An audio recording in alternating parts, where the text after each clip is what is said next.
Okay, so we said in economics, because we actually have unlimited wants, we have so much wants, we have so much things we actually want to buy, for example, or so much things we actually want to do, right? We still face scarce resources, and basically because we face scarce resources, we actually have to make a choice, right?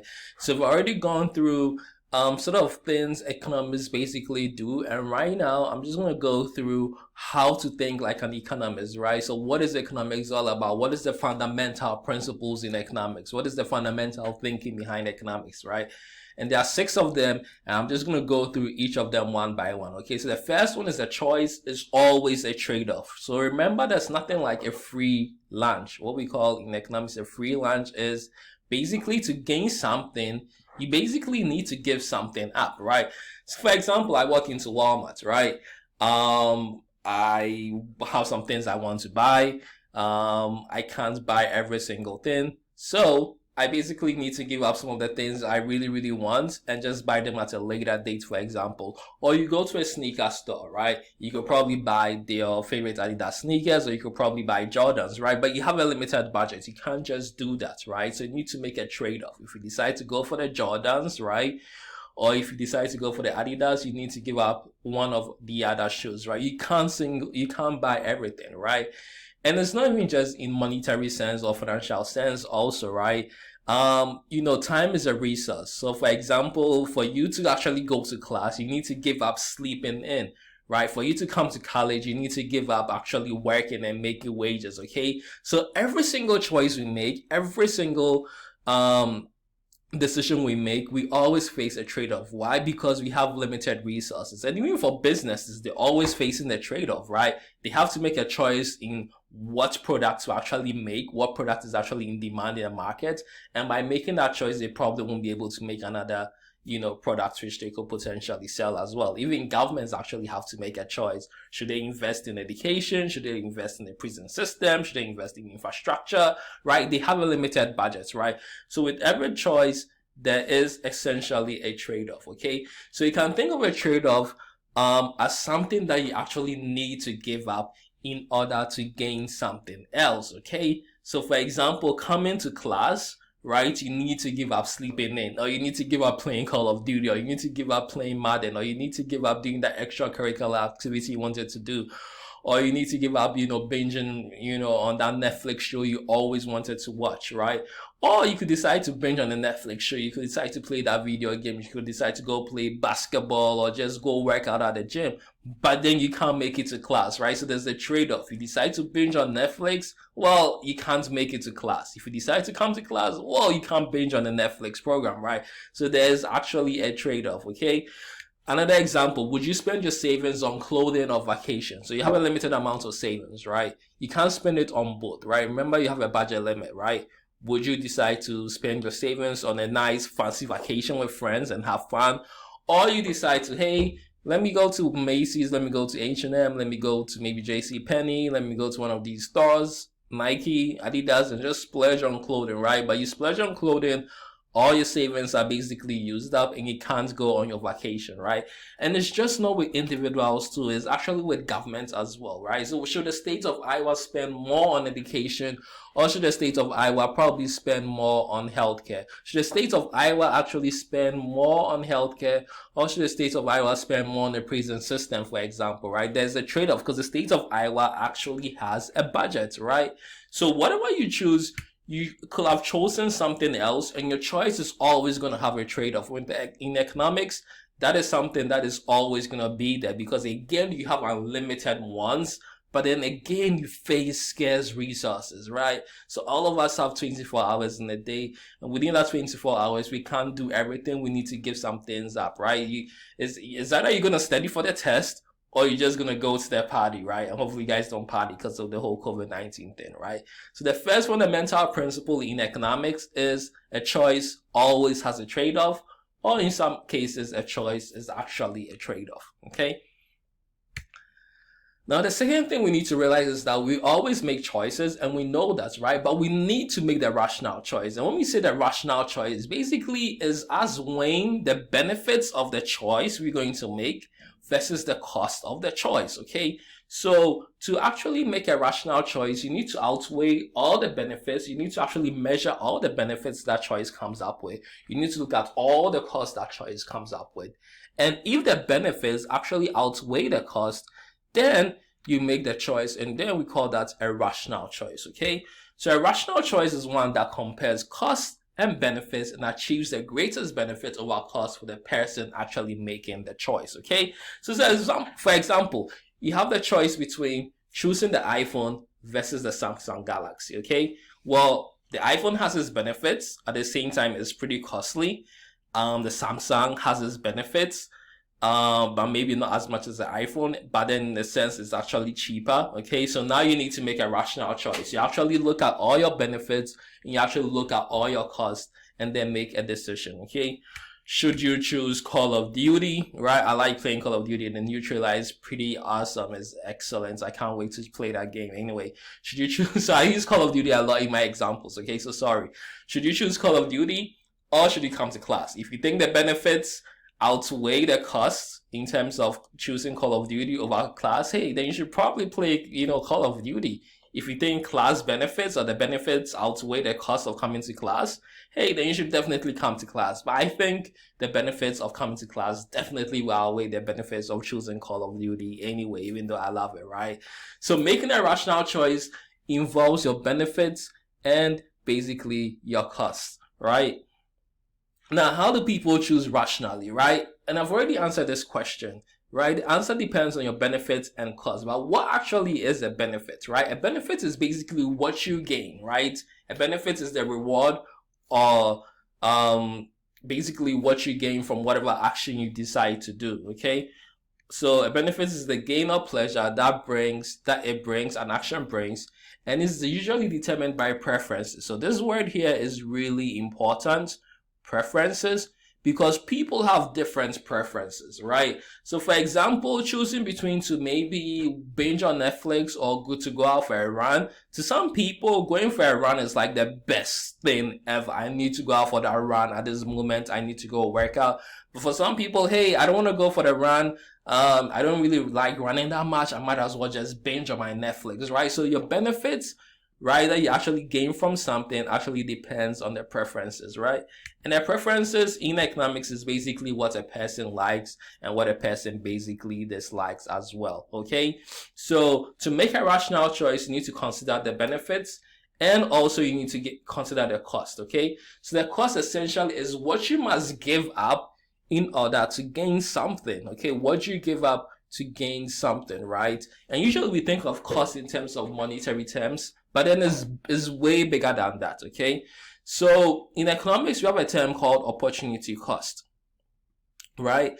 An opportunity cost is the highest valued alternative that must be given up to get something else, okay? What must you give up in order to gain something? So for example, the opportunity cost of watching this video is you not going out for a run. The opportunity cost of you watching and taking time to actually watch this video currently is you not binging on that Netflix series. You could have been using this particular time to actually binge on the Netflix series, but you're actually watching the video. Because why? You want to get a good grade in economics, I'm pretty sure, right? So the opportunity cost is basically what you give up in order to gain something else, okay? And at this moment, I want you to pause the video and think, what is the opportunity cost of going to college, right? What do you think the opportunity cost of coming to college really is? Okay, so that is something I want you to think about, okay?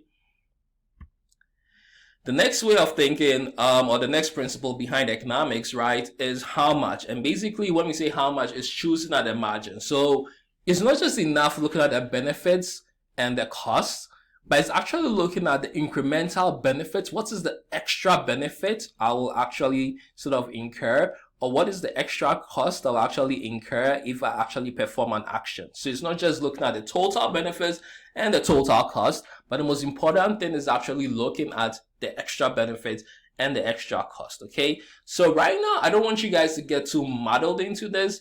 We have what we call the marginal benefit, and the marginal benefit is the extra benefit that you get from actually performing some sort of action, right?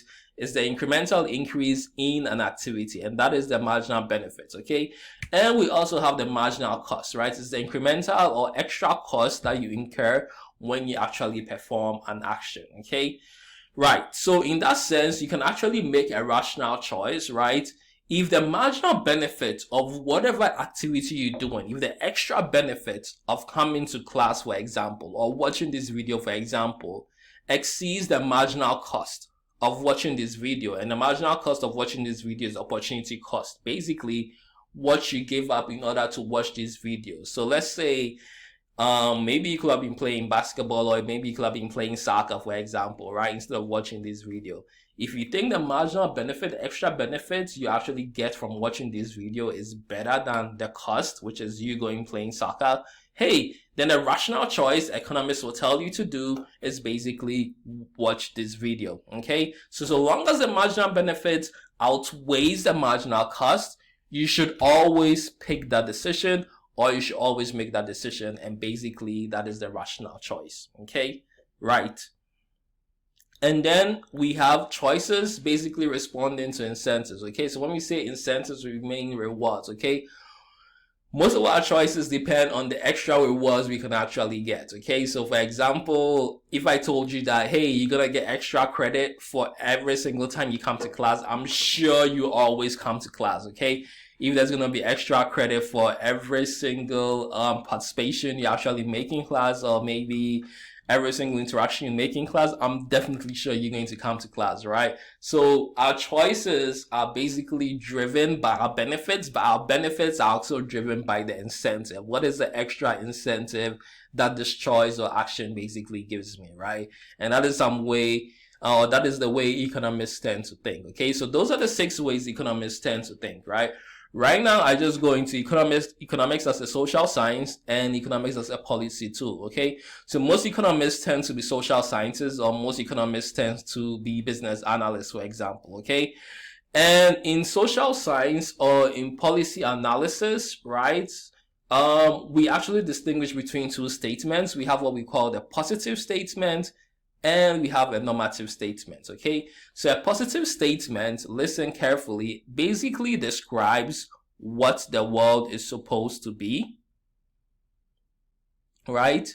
And a normative statement basically describes what the world ought to be, okay? So a positive statement says what the world actually is, The positive statement actually says what the world is, and a normative statement basically says what the world ought to be, or what should be, okay? What should happen, right? And a positive statement is more factual, right? So I always say a positive statement is descriptive, and I think is one way to actually remember it. Unemployment is high. Currently, we're living in a recession, the COVID-19 recession, and unemployment is pretty high, okay? So unemployment is high, or saying unemployment is roughly 10.2%, is a positive statement, okay?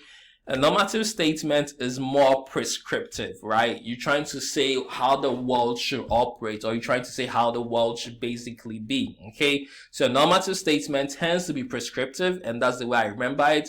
So for example, if the price of ice cream rises, people will buy less ice cream, right? You're saying how the world ought to be. You're trying to sort of prescribe a theory, right? If the price of ice cream rises, you think people will buy less ice cream. Basically, normative statements tend to be opinionated, right? If the price of ice cream rises, maybe people will not buy less ice cream. It depends on how hot the weather is outside, okay? Right. But then these are the 2 fundamental differences between a positive statement and a normative statement. Okay? So for a class activity, or for a mini activity whilst you're watching this video, think about it, okay? Is there following a positive statement and a normative statement? And I'll give you some time to think about it. The United States should increase its exports. Is it a positive statement or a normative statement? Yeah, it's a normative statement. So you got it right, okay? It's a normative statement. So normative, let me just write it there.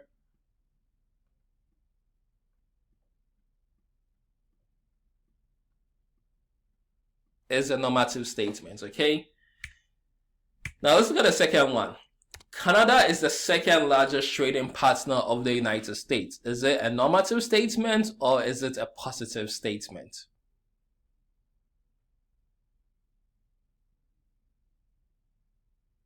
Yep, it's a positive statement, okay? So that is a positive statement, okay? So that's a positive statement, okay?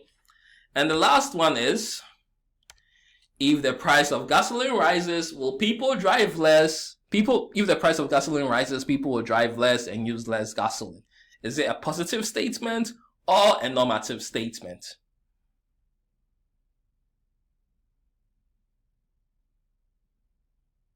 So the answer is basically a normative statement, right? So it's a normative statement.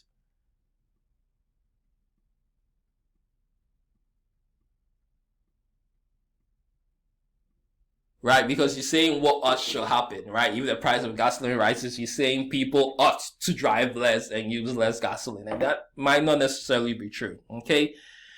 The other thing economists tend to do is basically what we call unscrambling cause and effect. So for example, let's look at right now, right?